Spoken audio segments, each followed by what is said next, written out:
Our people are like the directors of first impressions. Without them, we're nothing.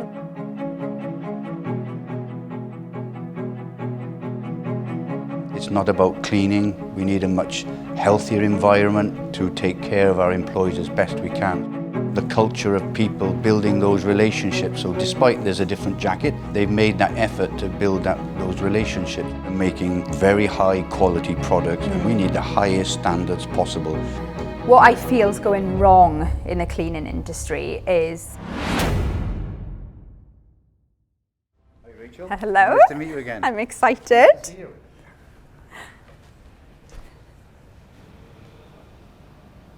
So Steve, what made you choose us, Mrs Buckét, as your commercial cleaning partner?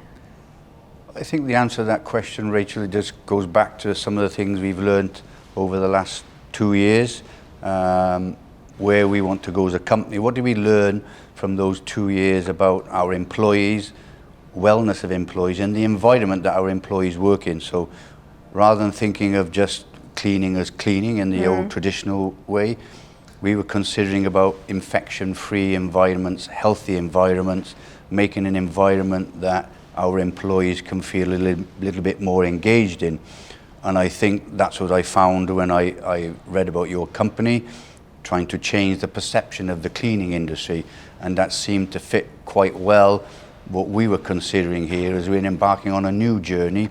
As I said, what we learned over the last 2 years. Yeah. So considering those things are very important to us about, we learned things in the last 2 years about how we should take care of our employees, or team players as we like to call them. The environment they work, it's not about cleaning. We need a much healthier environment, and healthy team players go back to healthy families, and we have a responsibility to take care of our employees as best we can. So I think that's one of the really fundamental things that struck me quite early when I listened to you and I read about your company's way of thinking and way of doing work. It wasn't cleaning, and it was about helping clients on that journey. So we're starting really that journey from what we've learned in the last 2 years, and I think that's really the strong point from our point of view. Okay, Rachel, so why did you want to work with Sony as a company?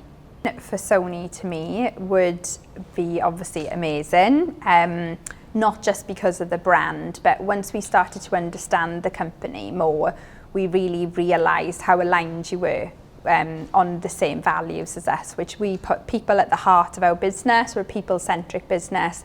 I think the more and more I talked with your team as well, I could see more and more of that, even down to the way that you did training and learning and development. Like, I loved that. And the other stuff would be obviously innovation, your Sony. So I think, straight away you totally got that. You could see maybe how innovative we are as a cleaning provider, and maybe because you guys hadn't been shown that before, it opened your eyes up to go, well, why aren't we doing more of this good stuff? And I think, working with your team, the closer we got working with your team, we just started to really, have a good relationship with. And let's be honest, it's all about having fun as well. You've got to make sure you can have fun and get on with people, especially clients, because we come here a lot. And I think, that they were the main reasons. So we pride ourselves on innovation. So how important is that to you, working with us as a cleaning provider, as being real innovators for you? I think innovation was one of the things that struck us quite early when we started to talk in the early days. That it probably surprised us. There was a company that thought about innovation like we did, and so innovation's in our DNA, it's our spirit, it's in everything we do. Yeah. Challenging new things, doing things differently. So it's kind of what we are, as an innovative company. So having someone else who thinks that way and wants to explore new things and doesn't mind if they don't always work, because they don't always work. Yeah. I think that was one of the very, very strong point for us at the beginning here, to find someone like-minded like that. And I think, if we're honest, you were a bit surprised, weren't you? Absolutely, yeah. Maybe how innovative we were. Absolutely. If you think we're a technology company that prides itself on innovation, but actually we found another company in a completely different industry that was just as challenging innovation as we are across our people. So yeah, it was quite a surprise, yeah, but a nice one. Good. So Rachel and Mrs Buckét, why is it important for you to, pay your employees a fair wage? Okay, so this to me is, I'm so passionate about this because what I feel is going wrong in the cleaning industry is everybody is just, too chasing the pound too much, and who gets impacted is the employee. So for example, paying minimum wage to people and not a real living wage, where we are a real living wage approved supplier. It's just really tough where when you're then comparing competition, if maybe sometimes the client doesn't understand the difference, they will look over here to minimum wage because that's, ultimately cheaper. And we're dealing with a lot of labour as well in the industry. It's something that needs changing, to be honest. We don't just do real living wage, we're really, really moving the company forward. We've got a head of people in the business, for a £5-6 million business, which we are today, some people would be surprised at that, is how much we are actually investing behind the scenes in it. But we know our people are like the directors of first impressions. So without them, we're nothing. That's our reputation. So we do things like, Star of the Month as well, where they have a prize and vouchers and referral programs. We do Top of the Mops every year, which is really fun, where you get to vote for, your favourite cleaners and how they've gone really over and above, and then we'll come on to site and we surprise and delight them then. So there's lots of things like that, but ultimately it's the culture that we're building, and we have got that family ethos. We have got behind the business, we're grafters as well, where we've grafted to get where we are, and I think that's in our culture, but in a positive way. But the cleaning industry is quite, especially at the minute, it's huge businesses out there. They're just eating up contracts. They're not probably making much margin on it either, if they're making margin. And the client actually doesn't really know this stuff behind the scenes, maybe what they are paying their people and, and things, where we're really focusing on this now as a business. I think you touched on a really something that's also very close to our heart, about our people, our team players, and how you take care of them, how you think about them, and the responsibility you've gotten. So one of the other things quite early was, you touched on earlier about your learning academy, or the way you educate and teach the people who come to work for you from the very beginning. And so that's something we're very passionate about as well. So that alignment is completely fully aligned, and so it's something that was also very impressive for us to hear that someone in another industry is doing those kind of things that we are with their employees and thinking the same way. Yeah, our cleaning academy is very hands-on, because we know that's what our people want, and sometimes some of our guys have come from school, maybe they're not academic in that way, but they are amazing at watching and listening and doing things with their hands, and that's what our cleaning academy is all about. They have the certificate, and they feel really proud getting that. And it does take time, to do that. It's a big part of our resources, a big part of our onboarding, but we know that's part of our induction program, and it works. Yeah, absolutely, yeah. So how have you seen my team interacting with your team here on site? Well, that's an interesting question, because although of course we can see the difference because we have a Sony overall on, your team have a Mrs Buckét overall on, so they're different, but actually it seems seamlessly they've worked together. So the people who are here daily, day to day, they seamlessly go around professionally about their job and their business, and they integrate with our own people. They have a conversation daily, and they built the relationship. So some of the things you talked about the culture of people building those relationships. So despite there's a different jacket, we can see you're not Sony, they've made that effort to build those relationships. I think is really important. And then, of course, there's the management people. We have a way of measuring. We like to measure everything. Yeah. We're absolutely So paranoid about measuring things. And so you also are measuring performance and showing us. I think that's also interesting on that, you know, continual improvement cycle. Yeah. So innovations around continually improving, small steps, and suddenly you make a big change. And so those are the things. I think they've got those like-minded conversations everywhere. Yeah, so because when we started, we agreed on the initial KPIs as well. So we were both, you know, clear, and the teams obviously, on what good looked like for this contract. And that's so important to set that up, because maybe what good looked like for me and you is different, but we need to merge that together. And I think that's worked really well here. Yeah, and I think some of the other things that you also challenging us a little bit. Yeah. So we are not the experts on, you know, sanitization and infection free and what we really should be doing. You know, that's not our expertise. So I think you're also challenging us to think about some of those things differently that we probably hadn't thought about before. Yeah. So having launched Mrs Buckét in 2005, you know, what are the challenges that are facing you right now in your business? Oof, okay. So the biggest challenge is our future workforce. I think, you know, in a couple of areas such as, you know, ours, the cleaning industry, hospitality, the care sector, there's a lot of change that's been and is coming as well. And this is why we all need to get together more, because that's all to do with what we're paying the future employees. How are we attracting them to the industry? Because it's not just me who's going to make that impact. It needs to be a wider impact. And how we're going to bring more of the youth into the industry. So something what we've really been trying to do is make cleaning more sexy. You know, making sure that we've got really good, fun, innovative kit. You know, they don't want to use mops and buckets and stuff, and it's just pushing dirt around. There's some really good, funky kit out there. There's apps. There's, you know, loads of different things when you start going into it.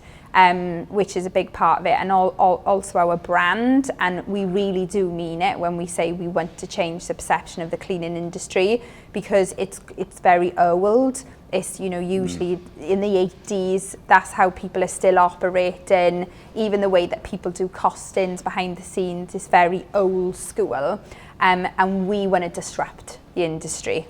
And for us, that's about getting the best people that we can to work for us, but what's got us here isn't going to get us to the next place. So we're really, you know, pushing ourselves now, especially on the people side. I think the other challenge is for us, we're growing as a business, which is so exciting, but we're also evolving into new areas. You know, we're predominantly a Welsh-based business that's been founded here, but now we're going to be going into other areas. So again, like, what's really got us here from a brand point of view? What do we need to learn from that we can do in other cities, so we can do it faster and quicker, and making sure that we've got a really good, healthy pipeline. We're working with a lot of key accounts now as well. So what that tends to look like is you know, sometimes large workplaces that have got about 400-500 plus staff that work for them. So that we're changing our positioning. I suppose it's like, you know, we're growing up as well, and it's time for that. But it's all exciting, but it's all challenges, as you know. Yeah, absolutely, yeah. Well, I think one of my other questions might be, you know, as you grow, and, you know, you need to get that personal connection to your employees and the people who work for you. So how do you think you can still kind of maintain that, you know? So as you grow and get bigger, you know, you almost get a little bit further detached from all these people. So it's really tricky thing communicating to everyone. So I just wonder what's your thoughts around that. Maybe your job will expand. You haven't got the time to go and hug and pat and talk to closely some of those people. So how do you think you may get that, you know, your Rachel's Mrs Buckét message and the way of working down to that level? Yeah, so we've got 300 people now in the business, just over 300. And this time next year, we'll probably have about 450 to 500. And that's one of our conversations that comes up in our senior management meetings. You know, how do we really get that culture that's got us here? Because even to get to 300 staff and still have the culture that we've got, you know, we've worked so hard around that. And for us, that's all about, you know, the internal management team being very connected to our values, our vision, what we're really about, because myself or our senior management team can't always do those things. So we know they are going to majorly influence that as well. Our induction programs, making sure that we've got very connective induction programs, not just, you know, tick boxes for the sake of it. And how we communicate with people that are working in so many different organisations that have different cultures as well is another challenge.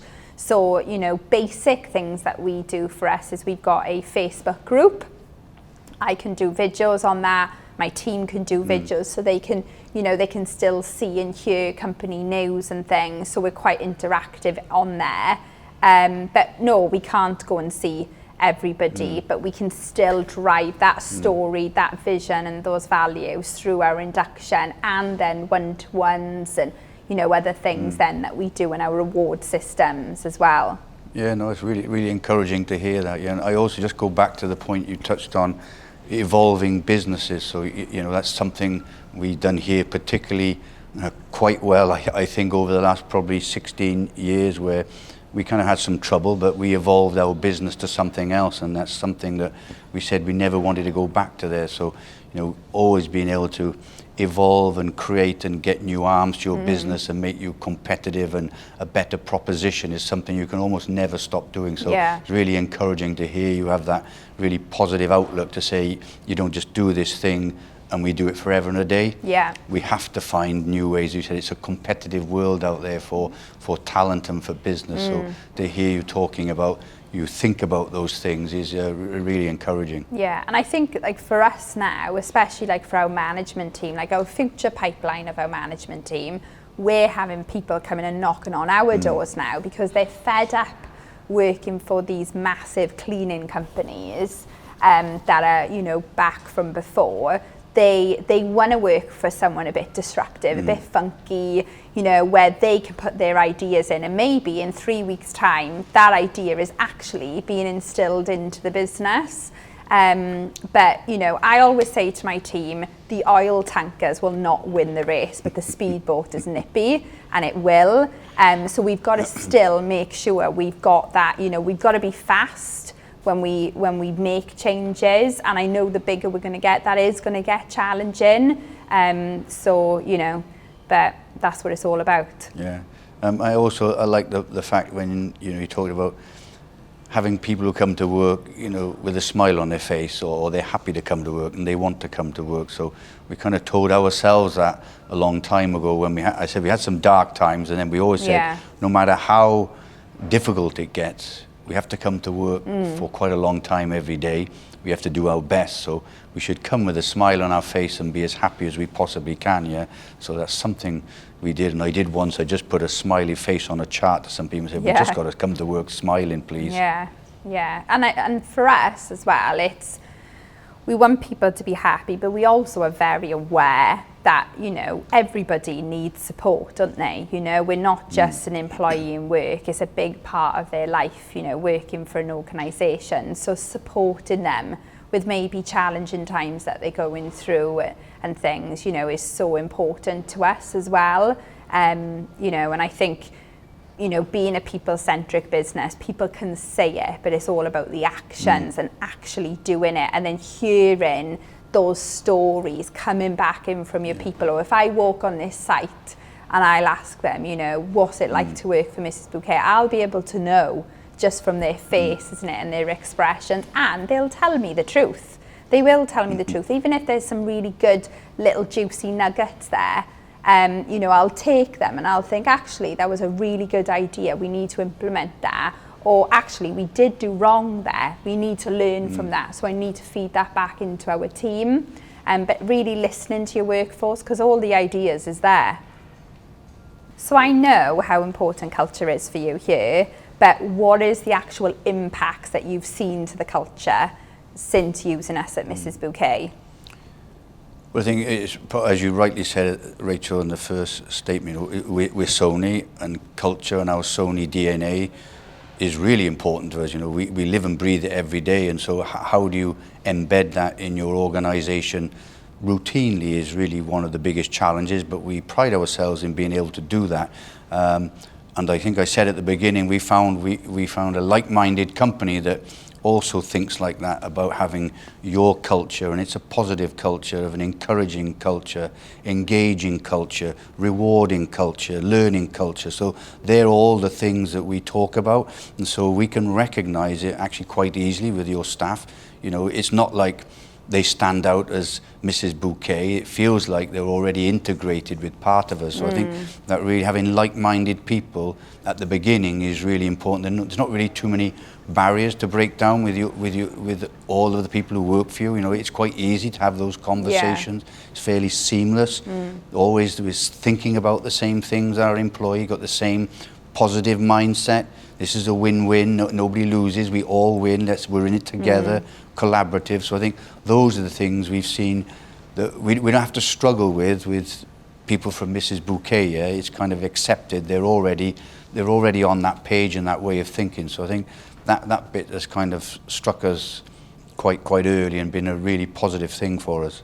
So as we know, the cleaning bill usually, or budget, in bad times and things, or where companies are looking to improve on costs, the cleaning will usually get cut first. But really now, what real return are you seeing from the investment that you've made with us at Mrs Buckét? I think from our point of view, it's a kind of what value is being brought to our organisation. So although it might be in some cases people will cut the cleaning contract as a first thing, as a cost saving. You know, we're a technology company and we're making very high quality products to the broadcast industry, and we need the highest standards possible. So we need a really clean environment. Otherwise, the impact of not having anywhere sanitized and clean means the mindset of our employees change. Our team players start to think it's not that important. No, we need to do these things to the highest quality we can. And so sometimes that cleanliness and the way you work and having pride in your work area is very important. So for us, the value add is that. So if we suddenly stop doing those things, as you said, cleaning, what impact will that have on our employees in the job they're doing that we need them to do? So that's the first thing about how it's a bit more than just a value or a pound sign of a cleaning contract. It's those other value-added things, a mindset of our team players. I think that's really important for us to get that cultural. And you know, you talked about how does it integrate to our employees. Well, they get used to it. It becomes the normal. It becomes routine. So when people start talking about it, people walk the talk. It becomes the normal. And so it's a standardized process then. So it's a standardization of sanitizing your hands. Some of the things we've learned in the past 2 years are good things, yeah, and how we apply them in our workplace to improve our products at the end of the day. And so that's where the value is, yeah, if you were able to see that bigger picture. So thank you so much, Steve, for spending the time with me today. One last question is, would you recommend Mrs Buckét? Well, I think if we listen to the last time conversation, that should be fairly obvious what my response would be without me having to say it. Otherwise, nobody's probably really been listening. So, thank you. Thank you, Steve. So, Rachel, you know, I've seen you not start up your company, but progress your company over a few years very, very successfully. And I think most people are very proud of that in Wales. And I always love to hear success stories of, you know, Welsh-based companies. But, you know, please tell me about leading companies. What have you learned and what really makes a good leader? Oh, okay, so a leader to me is somebody that you can really connect with, first of all. So, you know, I can speak to our cleaning teams, I can speak to our management teams, I can give them a clear vision on where this business is going. I think passion's a big thing for me, drive, energy, walking the talk. Making sure that we are leading by example, and more so being vulnerable, being a vulnerable leader. Like, I'm 35, you know, this is new to me. This is new. I've never ever ran another business since I started this business at 18. So I'm always learning and I'm always open, and I won't just go, right, this is my idea. I think I'll always say to the team, I haven't got a clue. Like, what can we do here together to really, really grow and move this business, or if we've got this challenge? And that to me is being vulnerable, and, you know, not pretending that you know anything, as well as obviously learning from other peers around you. So what about you, Steve? What, you know, tips, advice, what makes a great leader? You were supposed to ask me that, were you? Okay. Well, I mean, leadership's difficult. Let's be quite honest here. It's not really an easy task. It's not for the faint-hearted. So it's a difficult task, whether you're leading only one or two people or more, or big organisations. So it's a pretty difficult task in itself. Yeah, you are there sometimes alone, so it can be lonely and worrying. But anyway, I think from my point, you know, I've seen it a lot over time. My simple response is, you know, leadership is not about a title, an organisation, or a salary, or those things, a position. You know, you're there to try to engage and motivate people who work for you to do something they never thought possibly they could do. So sometimes it's that, yeah. So that's the job of the leader, yeah. Can you get those people to do something they never really thought was possible? I think that's probably good leadership. And then, of course, doing it all in the right way, as you quite rightly said, and you're quite rightly doing, yeah? Yeah, brilliant. So, Rachel, to finish off, what's the best bit of advice you've ever been given in business? Gosh. So, for me, it might not be like a piece of advice, but when I was younger, I used to work in canteens for my dad, and what I saw from years and years and years of watching him, how he could just walk into a room, was how he made people feel. And I think that to me is really strong. So the piece of advice would be that it's more about, you know, how do you leave your impact on someone by how you make them feel, because that's all they'll really remember from you. Yeah, super, yeah. Very good, very true. And what about you, Steve? What's your... Well, this is it. I think really you are who you are, so be yourself. Everybody's different. Don't try and be somebody else or copy somebody else. You are who you are. So if you do that, and just be honest with people. If you know, you know. If you don't know, then say you don't know. Yeah. So I think to be really honest and upfront and just be yourself are probably some of the, you know, really strong things to think about. Yeah, love it. Thank you. Okay, thank you very much.